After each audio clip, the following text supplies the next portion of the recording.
Hello Fantasy Faithfuls and welcome to Dak Prescott's Fantasy Snapshot.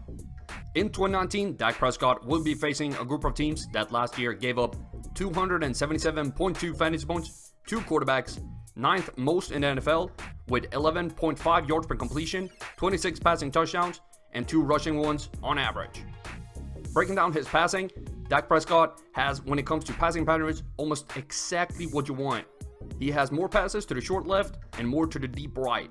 The deep middle is actually better than the deep right, but still 2 out of 3 top zones when it comes to fantasy points.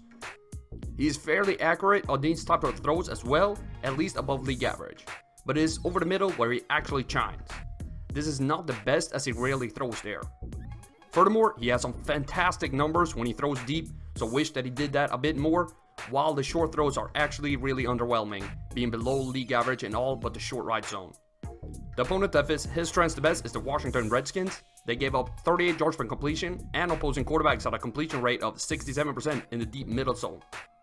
Prescott's one-game floor is 10 points and ceiling 25.2 based on the last 3 years. This ranks as the 16th highest floor and 14th highest ceiling for quarterbacks, and the likeliness of him scoring above the ceiling and booming is decent at 3.6%.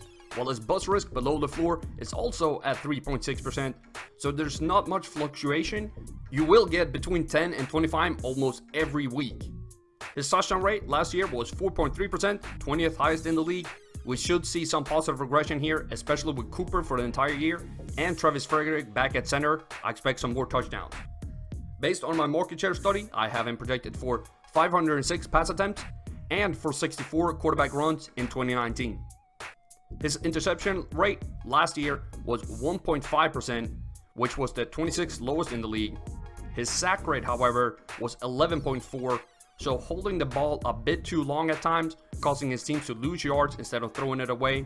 This is part of his game though, so if you draft him, you know that you have to live with this.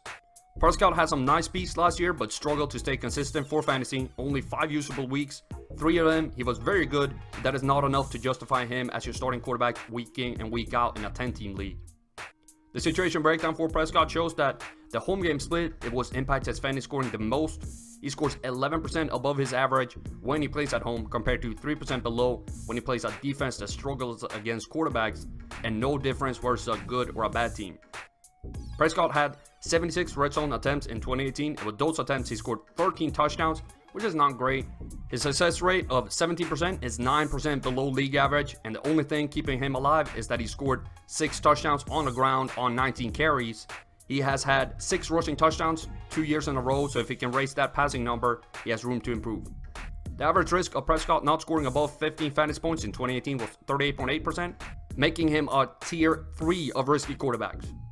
Based on his current ADP of 145th overall and all the numbers I laid out in this video, I give him a draft grade of A.